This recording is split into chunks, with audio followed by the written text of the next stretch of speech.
皆さんおはようございます。こちらはプラハ中央駅の地下鉄の入り口のところです。中央駅はこの駅舎の中に地下鉄の入り口がありまして、さっきのゲートをくぐって階段を下に降りていきますと、この地下鉄 C 線のプラットフォームに出ることができます。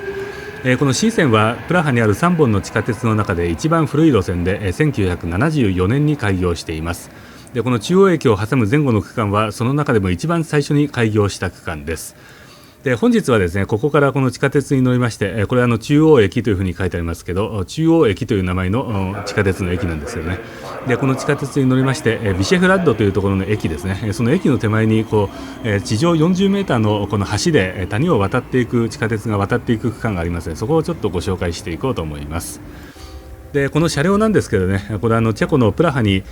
昔ありましたジーメンスね、ドイツの総合機械メーカージーメンスの鉄道車両の工場がこのプラハにあったんですけれど、そこで製造されたこの車両ですね、多分20年近く前の話だと思いますけれど、でその後ですね、チェコの人件費が高騰したという理由で、その工場自体はルーマニアの方へ移転していってしまったんですが、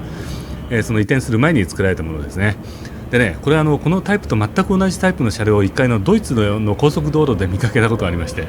高速道路で地下鉄が走ってるのかよと思われるかもしれませんけど、トレーラーに積まれてね、これと全く同じタイプ、ただ塗装がこの赤い帯が入ってますけど、赤じゃなくて黄緑色の、なんかトッピングっていうか、この一部黄緑色の塗装になった車両で、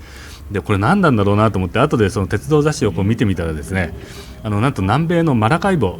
ベネズエラですね、ベネズエラのマラカイボというところで使われる地下鉄の車両だということが分かりました。で要するにハンブルクかどっかまでトレーラーで運んで、そこから船に乗せて南米へ持っていくということですね。でベネズエラといえばね、経済危機で経済が破綻して大変なことになってますけれど、地下鉄の車両が現在どうなっているのかちょっとね、気になるところではあります。でただいま到着した駅はこちらのイーペーパブロバという駅で、ここを発車しますとね、いよいよこの地上40メーターの橋で、谷をまたいでいく区間なんですが、残念ながらね、この橋というのはいわゆる瀬戸大橋のような感じではなくて、コンクリートに完全に囲まれてしまっているので下を見下ろすことはできないわけですが、この走行音がちょっと違うような気がするので、ちょっとお聞きください。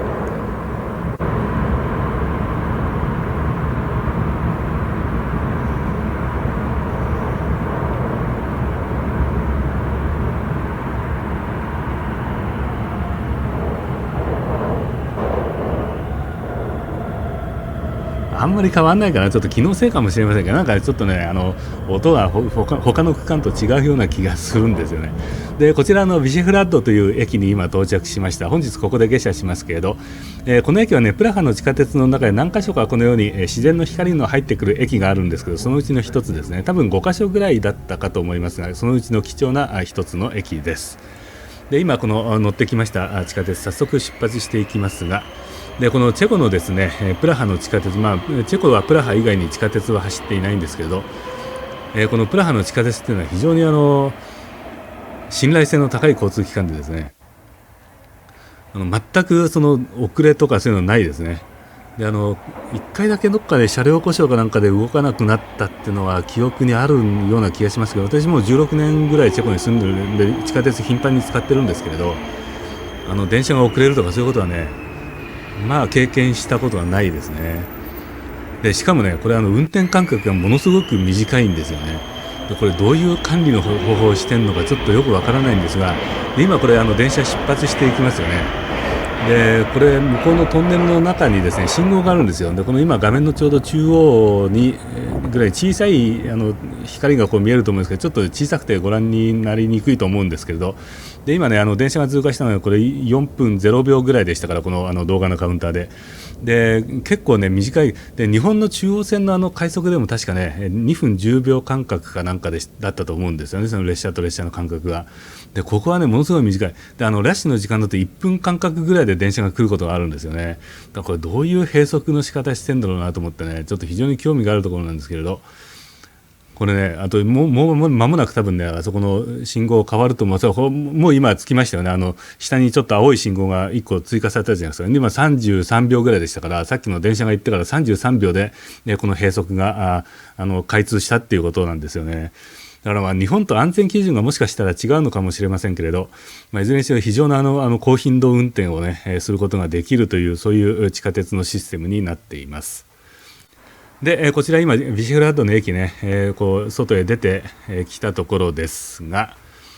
こちらがその中央駅方面の様子なんですけれど、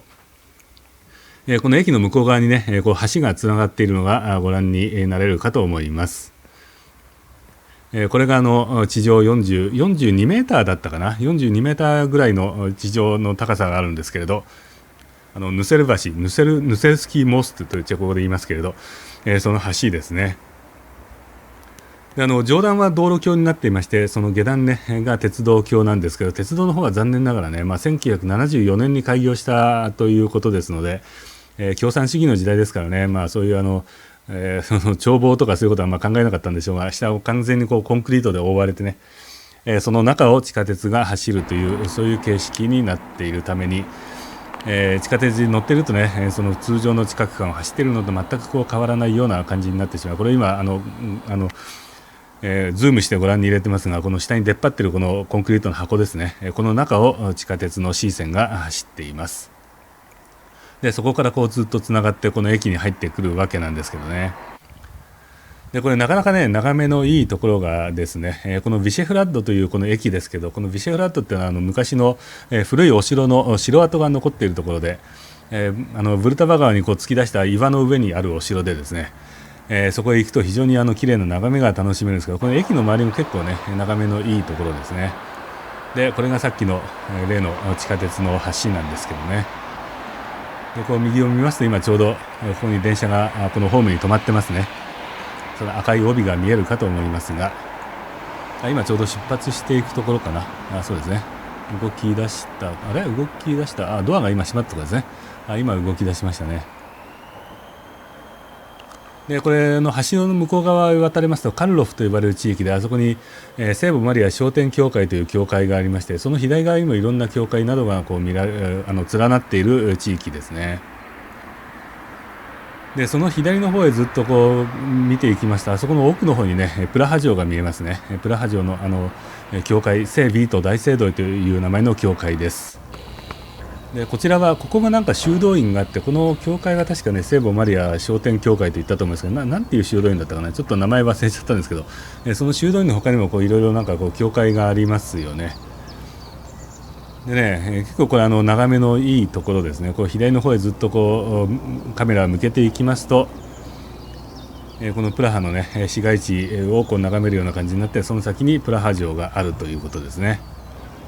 でこの左側にねビシェフラッドというそのプラハ城と同じぐらい古いお城の跡があります。でそれは別の動画でねまたご紹介しようと思いますが、で今度さっきの橋に戻ってきましたけど、道路橋の方ですね。でここ自殺の防止のためにですね、これオーバーハングがこう設置してあって、なんか一両のクライマーでもですねこれ乗り越えられないっていう話なんですけど、なんかそんな難しいのかなっていうのは、確かに道具使わなかったらね乗り越えられない気がしますけどね。でこちらの右手の大きな建物はこれコングレスセンター、国際会議場で、その奥に見えるのはコリンツィアホテルと呼ばれるホテルでして、プラハというかチェコはね高層ビルってあまりないんですけど、これ24階建てっていうことで結構ね高い方の部類に入るビルです。ということでね、本日このビシェフラットの駅の周辺をこう紹介してきました。じゃあこの動画はここで終了といたします。皆様どうもご視聴ありがとうございました。